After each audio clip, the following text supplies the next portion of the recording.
Hello, everyone. Welcome to my second YouTube live stream. For those that don't know much about me, my name is Tim Grahl. I am the CEO of StoryGrid, and I'm also the host of the podcast.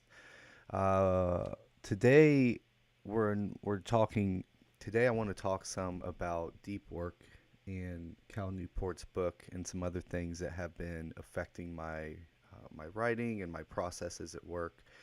But just to jump in and get started, I just want to thank everybody for being here and just let you know that the reason I'm doing these, I'm going to keep doing these every couple of weeks because I just want to give the StoryGrid community a chance to check in with me.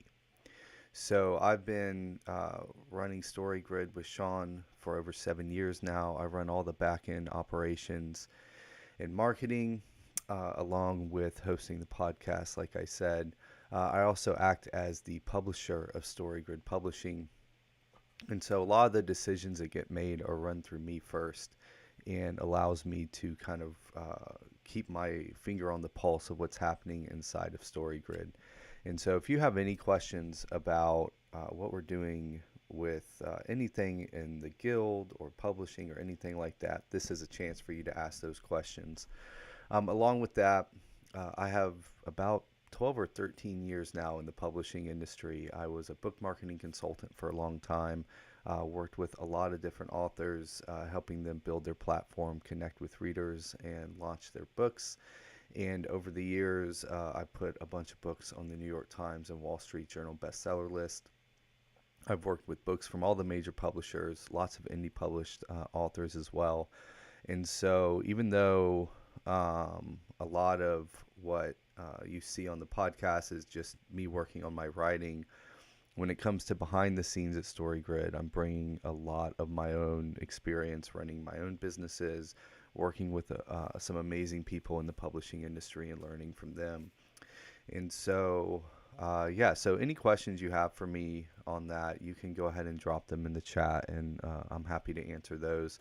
Hi, David from New Zealand, and Sherry says she's behind on her guild homework. I'm glad you're loving it, though. You probably are not the only one behind on your guild homework. Yeah, so it's been interesting. I've been making a lot of changes to the way that I work over the past couple months, and it kind of started with you know, it, the changes started particularly with listening to this interview. Louis C.K., the comedian, was on the Joe Rogan podcast, and I was listening to the interview, and he talked. It was only for maybe a minute of the podcast, but he talked about how he has to constantly fight for quiet in his life in order to be creative, and how that's when things really start to come up for him, is when there's just this like space of quiet. And I started thinking through, like, when I'm at my office, I'm usually sitting here working, trying to get some stuff done, or I'm running, if I'm out, I'm running errands. If I'm home, I've got dogs and kids and, my wife, and, there's just always kind of stuff going on. And I thought, the one time in my life, like my kind of daily life, where I just have full control over interruptions is when I'm in the car, right? I can ignore phone calls, and I can just I could make it quiet. So I just stopped listening, stopped having anything on, just complete quiet, no music, no podcast, no nothing. Um, and it really started having a profound effect. I just started thinking through my writing. I started thinking about problems at work, not like problems at work, but just like, problems I'm trying to fix at work, different things with the guild, different things with some of the marketing we're doing. And I just started having all of these insights. We're rebuilding the whole guild infrastructure for the new year, and there's these little problems I'm running into of like, how are we going to do this or how are we going to do that? And I started just like solving these problems, just thinking about them.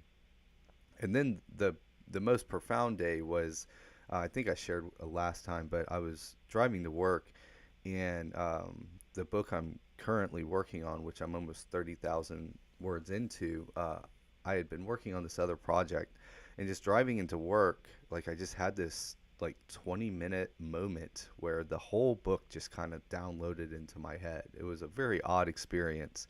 Um, and it was very emotional. And I ended up, when I got back to the office, I called Sean and kind of talked him through what I was thinking, and he told me to go for it. So I started writing it, and I'm almost 30,000 words into the project. I think it'll end up being around 60,000 words, the first draft. But so that was kind of the start. And then I've had just this run of my work life just constantly being in like upheaval. I think it started just back in the spring when I was we were doing a lot of new projects. Um, we were doing a lot of new projects at StoryGrid, and I was putting a lot of time in different places. And then the summer started, and my 14-year-old son started working for me and coming into the office with me. Plus, I traveled a lot over the summer. And then even once we got back into the swing of things at school, I still just felt like my day was just constantly being chopped up into these little bits, where I felt like I was working in like 30 and 45-minute increments. And then my writing was just kind of getting shoved into these little places along the way, and I felt like I was going crazy.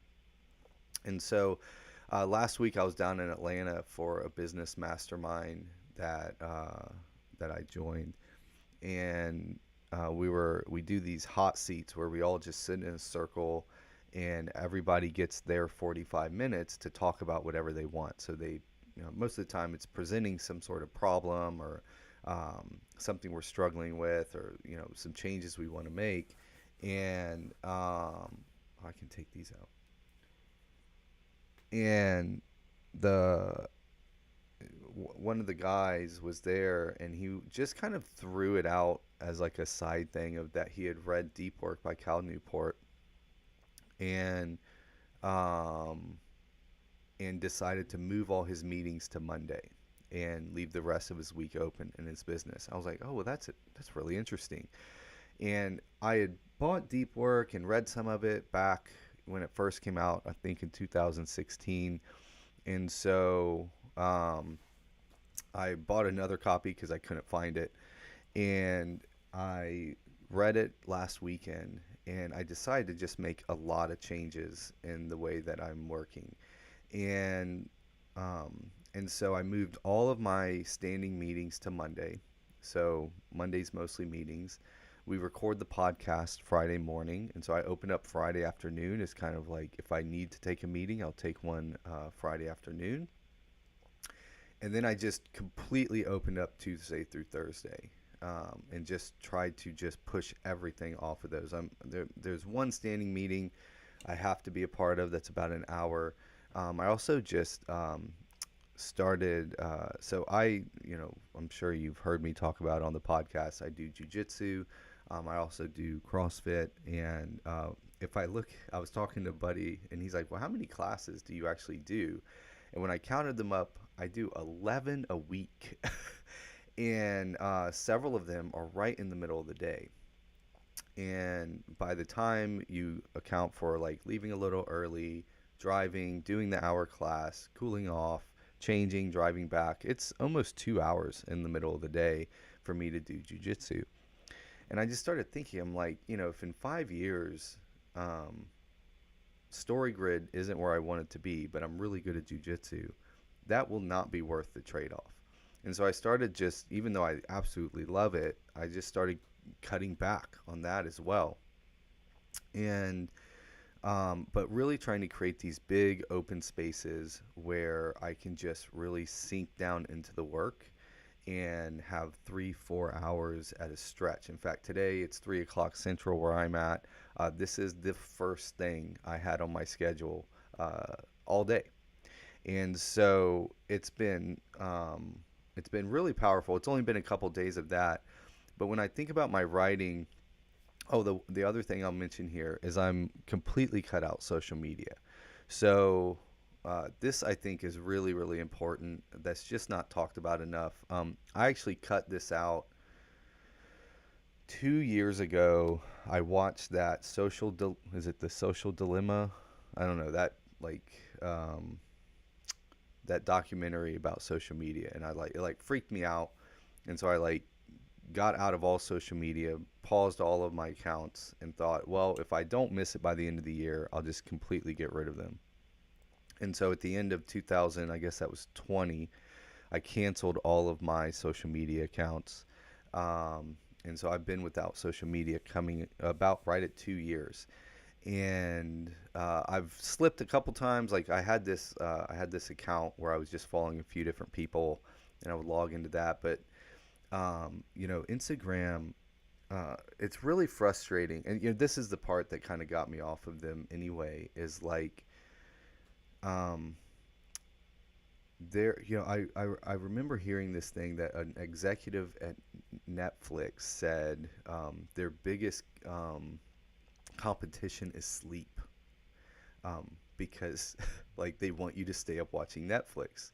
And I've read other stuff about like how social media is just this constant race to keep you engaged. And so even if I literally only follow 3 accounts on my Instagram, and I just wanted to see their updates, nobody else's.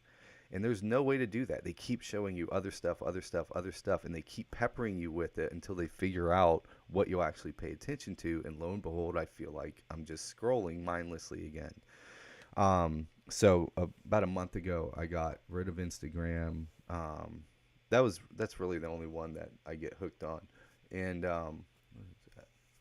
and so uh, and so I'm haven't been on social media, completely cut social media out. But I took it a step further after reading Deep Work, and he talks about not making the internet your your go-to, like your way to solve boredom, right? So and I see this in myself. I watch my kids do it. I just watch people out in the world do it. Like as soon as there's open space, I pull out my phone and I start looking at it. And so I went back and just thought through like what apps do I do that with, right? Email is one of them. I probably check my email 30 times a day. But then I went back and looked at my sent messages, which are the ones that actually matter, or the ones I respond to, and it's usually only like 2 or 3 a day. And usually those aren't even the day they come in. They're like I save them for later. So I deleted my email app off my phone. I logged out of a bunch of things. Like there's this website that keeps track of all of our. It's an online software that keeps track of all our sales at StoryGrid. And I check that constantly. I logged out of that, got rid of that, got rid of some other apps, got rid of all the games on my phone. The only game I kept is one that to play it takes about 30 minutes, um, like a block of time that's about 30 minutes. And that's the only one I kept because I don't play it that often. I only play it when I really just want to veg out and like commit 30 minutes to not doing anything. I unsubscribed from all of my Substack subscriptions, and I've really just cut everything out. And so now, like at home, I park my phone. Even if I have it with me, there's nothing for me to check on it. And when I walk the dogs, I don't take my phone. When I sit outside with them, I don't take the phone. In bed at night, I don't look at my phone. And I've just cut all of that out. And I'll tell you, it has helped my writing. Now, if you've been following me for a while, you know I have a pretty good writing habit already. I actually went like, I don't know, like 500 days or something of writing at least 500 words a day. I don't I don't really keep track of how many days in a row I write anymore, but it's pretty easy for me to just sit down and write every single day, and especially when I'm in the middle of a project like the one I am now. Um, but what I'm noticing is just cutting out all of this distraction, all of this just kind of mindless stuff of kind of mindlessly listening to podcasts, mindlessly listening to music, mindlessly checking my phone, mindlessly checking Instagram, mindlessly checking my email. And it just, all of that time just gets filled with thinking about things that I actually want to do. And a lot of it is going over and over and over the writing. And I'm constantly thinking about, what's coming next, what are the next couple scenes, who's going to be in those scenes, how am I going to make those work together, how is that going to affect the past, what I've already written in the book. And I'm just constantly like letting it mull over in my head. And I use this thing that one of my therapists taught me several years ago when he was talking about, like, trying to figure out your problems, of course. But the way that he talked about it was like, um, you carry it with you almost like it's in a fanny pack, like right on your hip, right? So you don't stare at it and drive yourself crazy, but you also don't like push it away and kind of suppress it and not think about it. You just carry it with you, and when it comes up, you kind of think about it, and then you let it go away. And so I've just started doing that with my writing, of constantly just having it going through my head. Other things like what, changes we're making at StoryGrid, things I got to do at StoryGrid, and really just trying to put this like extra processing time that I was giving away to all of this bullshit, um, and putting it on things that actually matter. And really thinking through, like I said, like in 5 years, what do I want to have accomplished? I want to have written more. Um, I want StoryGrid to grow. There's these things I want to do. Um, and all of this extra time, I've just been like flitting it away, doing all of this stuff. So this is the book. It's Deep Work by Cal Newport. I highly, highly recommend you pick up a copy and read through it. It's really good. If you think I'm crazy, if you think this doesn't make any sense or it's not for you, I recommend picking up and just, reading the first half. And then if you're struggling with like, well, how would I do this? Whether it's at your job or in your life. And he talks a lot of how to in here too, about how to carve out the deep work, the time for deep work in your life. And then overall, I would suggest just like how can you create quiet in your life? One of the things I did this years ago. It's pretty hard, but it really, what it did is it made me never ever question if I have extra time in my life. So this is the exercise I did. I don't remember where I got this, if I just came up with it or what. But what I um, what I realized, so what I did is I made a list of everything that I do in a day. And I made it really granular, from like going to the bathroom to, eating lunch, to driving to work, like basically like made a very granular list of every single thing that I do in a day. And then I went back through and I circled the things that I have to do. And if I don't do them, my life will burn down, or like I'll die, right? So I got to eat. I got to go to the bathroom. Got to take my kids to school. Got to eat dinner with the family. Like just, all the things that I have to do, those I circled. And then every single thing on that list that wasn't those things, I crossed out, and I lived for 5 days that way. So I didn't read. I didn't do anything extra. Okay. And once you do that, it like radically changes the way you view your life, because you will realize that you tell yourself that you're busy and you're not busy. What you've done is fill your life with things that you have chosen to have in your life. Now we're all different. I mean, I have different things going on in my life than other people have going on in their life, but in general, we have a lot more control and autonomy over our time than the story that we tell ourselves. And I really recommend, if you've never done something like this, like actually try it. Don't just like think through it.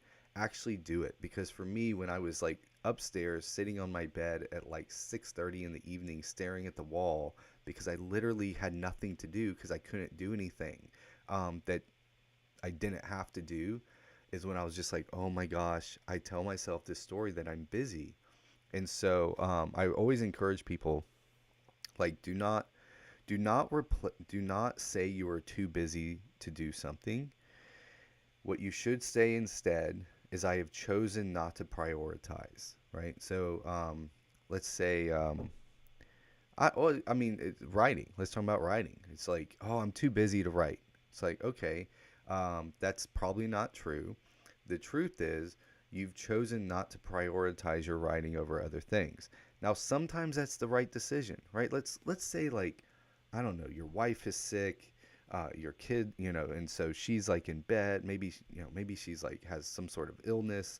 So you got to take care of her. Maybe you're taking care of like an elderly parent. You've got like 8 kids that you're running around. You've got a 60-hour a week job.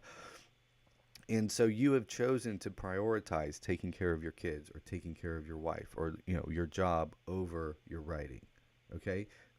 That's okay. That's probably the right decision. But you're still not too busy to write. You have chosen not to prioritize your writing over these other things. And so what I want you to do is watch your life and look at all of the things that you have decided to prioritize over the things that you say you want to do. I had this pastor one time say, he's like, man, you can tell me anything you want about what you think is important and about what you think, like you can tell me what you think is important and what you want out of life and all of those things. But if I look at your calendar and I look at your checkbook, I'll see the truth. And I think about that all the time. It's like I can say I want to be a writer. I can say I want to grow a business. I can say all of these things. But if you watch my life, would you be able to tell? Right? Would you be able to tell what's the most important? You should be able to watch my life and see what things are the most important to me. And I think for myself, there are definitely times where if you watch my life, things like television, social media, um, uh, just playing video games in the past has been a thing for me. You'd be like, oh well, obviously playing video games is the most important thing to him because that's what he's doing all day, right? So yeah, I really highly recommend you check out deep work. Let's see, David says, so deep work is like locking yourself in a closet each day. Do you combine this with Podomora, where you stop for 10 minutes every hour? um, yeah, so um, one thing to keep in mind with this stuff, for the longest time, um, you know, through my 20s and early 30s, I would, read self-help books or get advice or something, and then I would try to like force myself to do this stuff, um, even when it was obvious it wasn't a good fit for me. And so, what I always recommend with stuff like this is that you try it on the way that you might go to the store and try on clothes, right? Somebody else could try on that shirt and they look great in it, and then you try it on and you look horrible in it. And so you shouldn't buy it, you shouldn't wear it, right? So this doesn't mean everybody has to do it my way. What I'm recommending though is think about this stuff. Start applying this stuff to your life. Read something like Deep Work and see where you can start applying this stuff to your life, and see what works for you. So what really works for me is, so I have an office here. I close the door. Nobody bothers me. I work at a CrossFit. So there's a CrossFit gym right out here, and I just rent the office from the guy that runs the gym. And so I can be completely left alone, and I just work until I can't go anymore. So I don't really take breaks. Um, I go to the bathroom, get water or something like that. But I've tried that Pomodoro. I think you're saying Pomodoro technique where like, I forget what the thing is, but you like set a timer and, you only work for that amount of time and then you come back or whatever. I've tried that before. That wasn't a good fit for me. I just like to sit down and get to work. I got my to-do list. I've got, my writing, whatever it is. Um, but that has been, so I feel like this is something that I've done off and on over the years, and then especially the last couple of months I've been trying to create more space, and then now I'm really trying to get much more radical about just laying out my week so that I can get more stuff done the way that I want to work, and just taking back control of my time, and like, this is how I want to work, this is how I'm going to work. So anyway, um, let's see.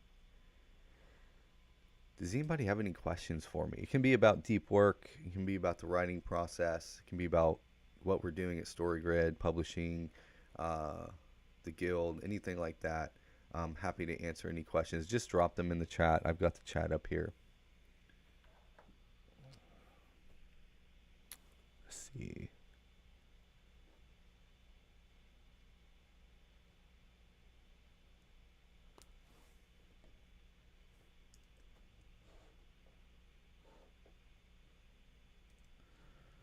Oh man.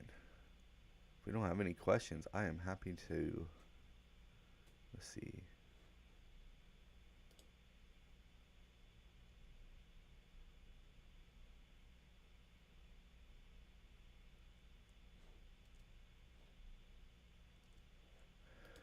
All right, I'm not seeing any questions come through, so I'm happy to call it here. Um, yeah, thanks everybody. Hope you enjoyed this. Hopefully, what I would love for you to do is that if you do end up picking up a copy of Deep Work and reading it and applying it, would love to hear from you about what you're doing.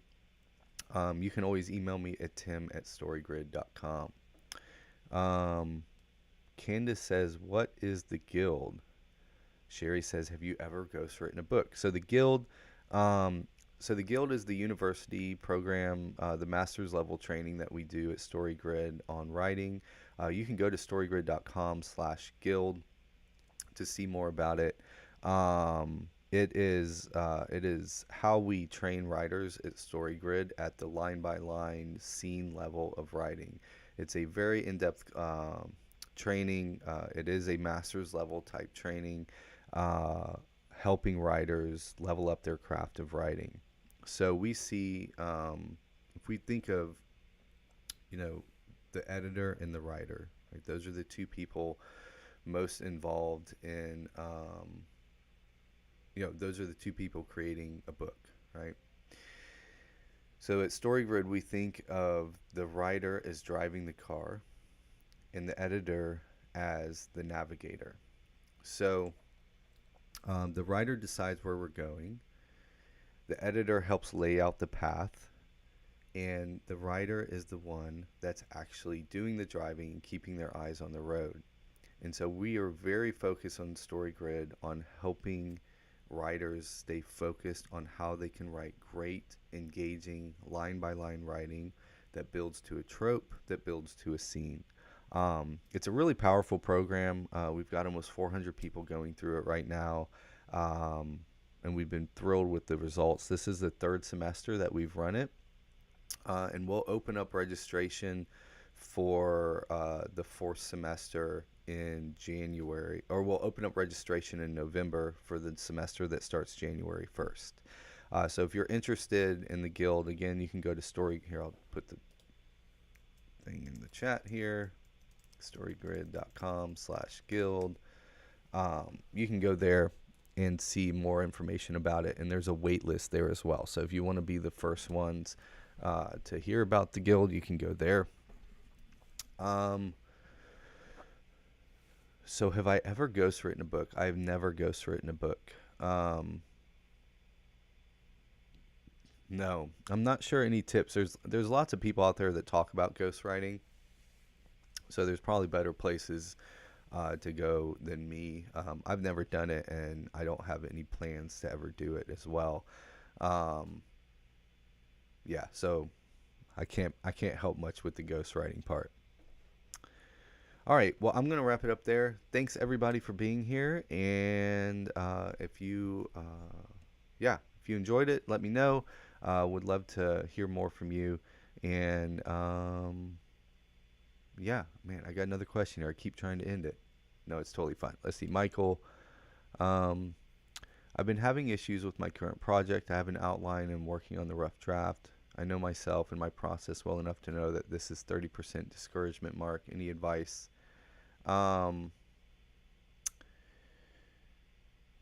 Yeah, this is hard. I mean, this is the so I've been working with Sean now for 7 years. Um, with him, I finished two books: The Threshing, my first novel, and Running Down a Dream. And um, when I think back to all of the drafts I was writing before StoryGrid, I would hit that 30% discouragement mark for sure.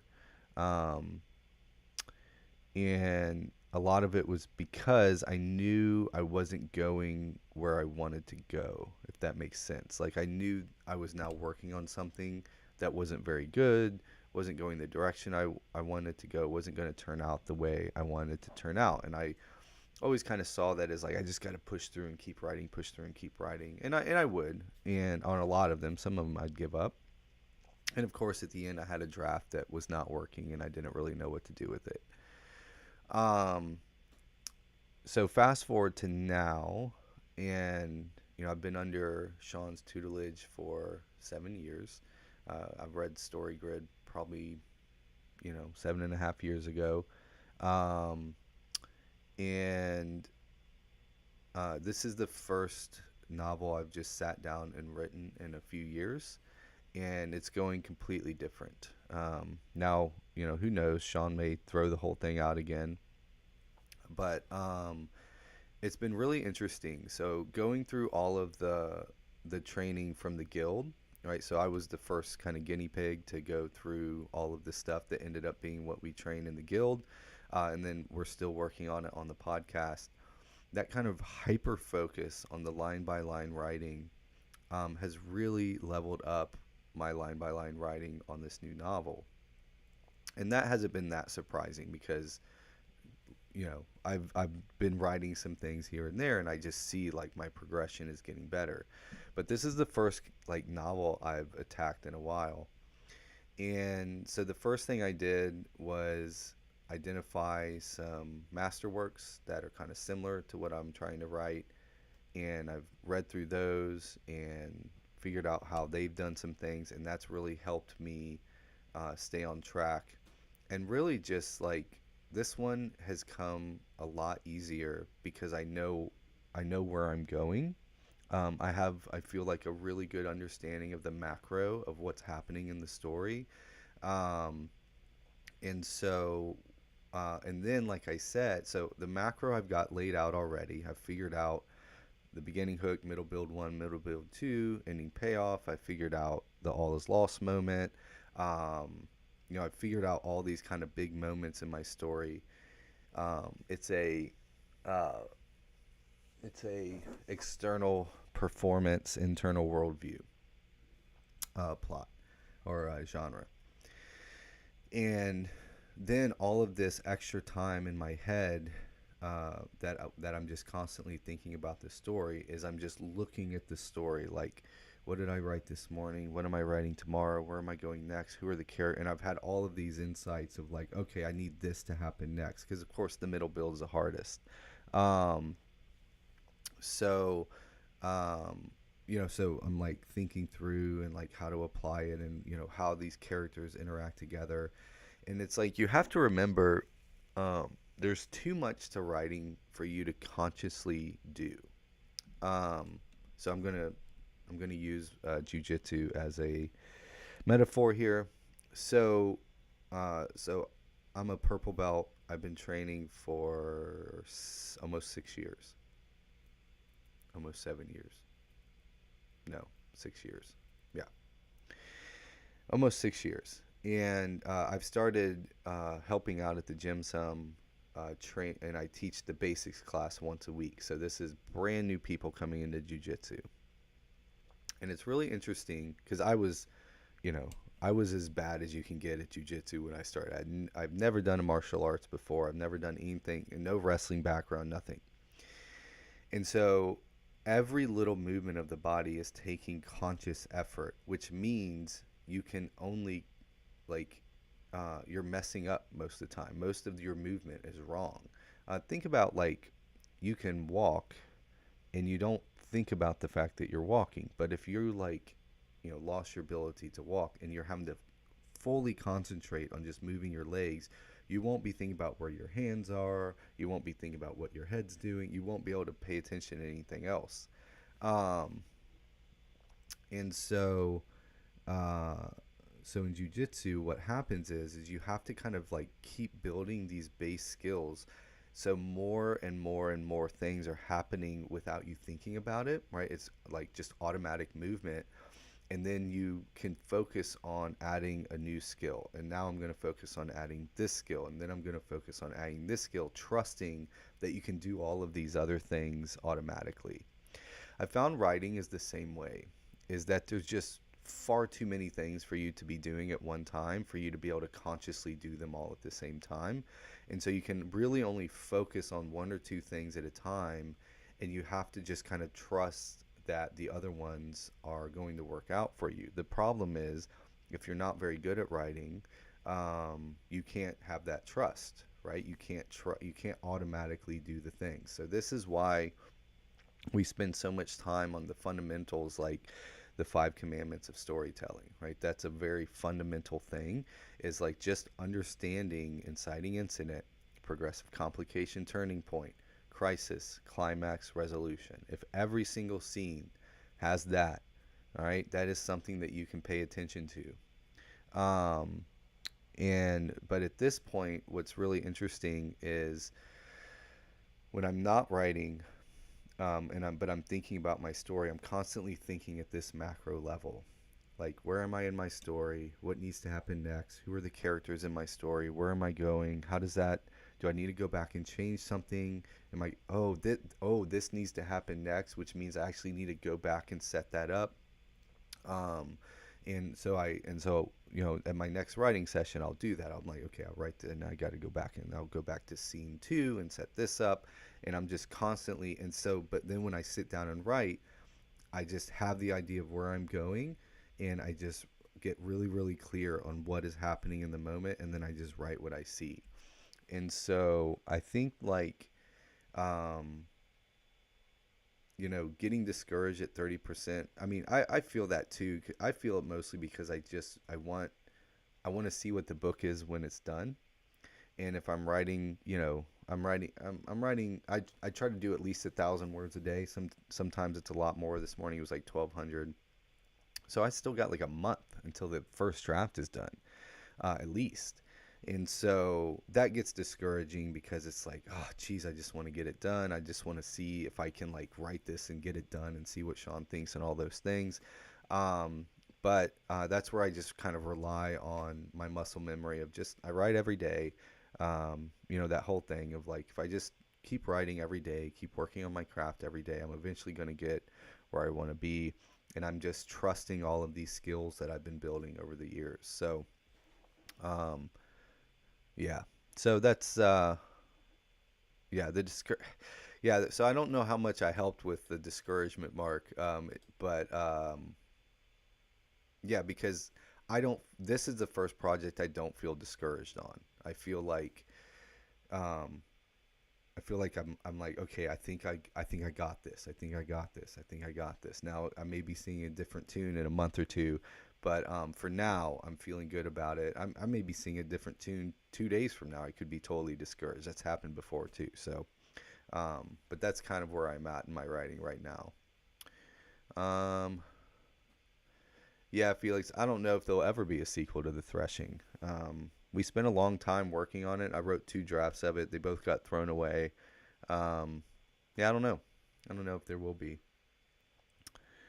Um, yeah, materials for applying story grid to outlining a novel. Yeah, we have the foolscap. Um, Obviously, we have the book, The Story Grid, right there. That kind of walks you through how to use that. The foolscap is probably the best one, and we have a course on that. If you go to storygrid.com/training, um, we have one of our foundation courses on how to fill out the foolscap, because it makes you make decisions on what your genre is, what your conventions and obligatory moments will be, figuring out your beginning hook, middle build one, middle build two, and ending payoff. Um, but a big shift that we've made at StoryGrid is like, um, obviously you have to know both, but we're really trying to focus in on this, like, how do you write line by line writing that is engaging? Because if you have like a killer, speech in praise of the villain towards the end of your story, but your line by line writing doesn't keep people reading, people will never get there. And so we're really, really focused on, and this is what happened is that Sean was like, the last draft he threw away 2.5 years ago of my writing, was that 2 years ago? Something like that. No, it wasn't 2.5. It was like a year and a half ago. Um, was because he's like, all the macro pieces are there, but your line by line writing is shit. Like, it's not good. And so you have to, like, you know, you have to get both, which is why I think working with an editor works well too. Uh,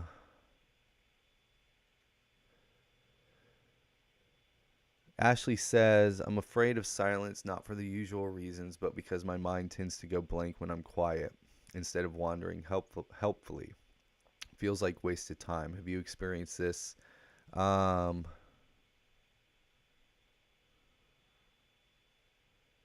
yeah, he actually, so Cal Newport actually talks about this in Deep Work. He talks about, like, he had this, like, I think he walked to work or he ran to work or something. And what he would do is he would plan ahead of time what problems he was going to work on while he does that. And and then he would work on it. But he talks about it in this book, about how to do that. And for me, what I've been doing, because I did a bunch of meditation for a long time, done some other stuff to help me where, like, my um, like, bad stuff doesn't come into my mind. I don't completely let my mind wander where it just kind of goes all over the place. Um, so I tend to have, like, things I want to work on, and I just think about them. And I just kind of go over them in my head, and I kind of poke at them and think about them, and just, like, go round and round. And then if my mind wanders off, I just gently bring it back. Just, it's very similar to the way I've been doing it. So again, this is me. It may probably will work different for different people, but the way, what I've done is, in meditation, you're supposed to, or the type of meditation I did, you focus on your breath, and as your mind wanders, you bring it back to the breath, right? And it's not a violent bringing back, it's not a frustrating, it's just whenever you become aware that your mind has wandered, you bring it back to your breath. I've just done that with the stuff I'm working on, my story, whatever it is. I'm just thinking about it. If I realize that my mind has wandered off to something else, I just gently bring it back. Uh, yes, Felix, that is the Lego typewriter. So this is the Lego typewriter right here. Yep, right here.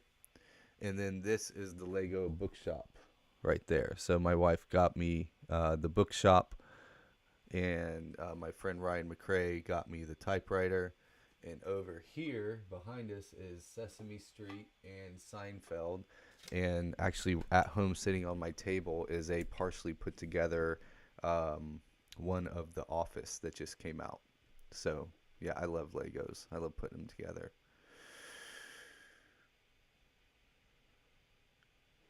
Yeah, Sherry says some people need music to work. That's normal. I think the way to go about this, again, is not to, in any way, not to listen to what I'm doing and say, I have to do it Tim's way, or I have to figure out how to do it Tim's way. I think the most important thing is, what happened for me is this general frustration with what I was getting done, right?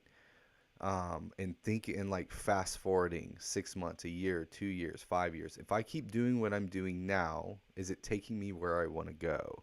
And if the answer is no, I need to do something different, right?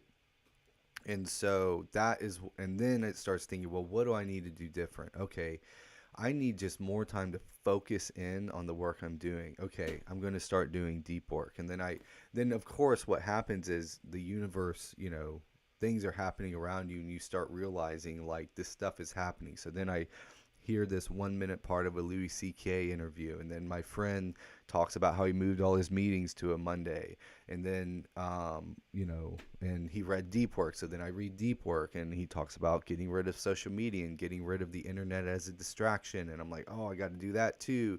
And so it's just like, and so what I want you to do is think about, like, if I keep doing what I'm doing now, is it going to get me where I want to go? And if not, what kind of things could I do to change that? And then I'm hoping to just give you some ideas of some things you can do that have been helpful for me, but you've got to do them for you too. I can't listen to music and think deeply. I have tried. If there is music playing, especially if it has lyrics, I can't think straight. It's constantly distracting. And then in is it Stephen King that talked about in On Writing, like listening to like AC/DC really loud, and that's what he listens to while he writes. And I'm just like, I can't do that.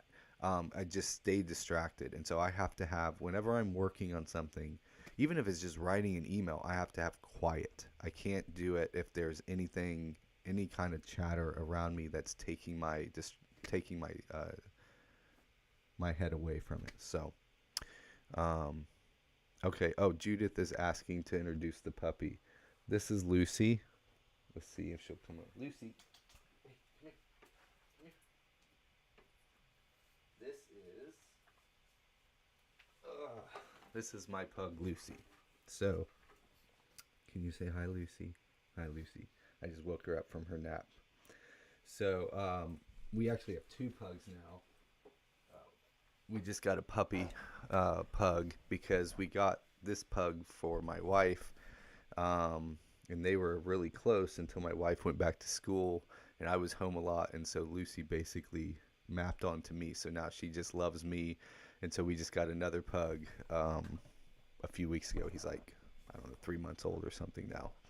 So we have a little one, and we have that. Well, she's little too, but all right. Okay, this time I'm serious. I'm really going to end it. Thanks everybody for being here. I really enjoy doing this kind of stuff. If you have any questions or you have any feedback on this, I want to keep doing them and just be a resource for all of the StoryGrid community and help any way I can. So yeah, thanks everybody for being here, and we'll see you next time. Have a good one.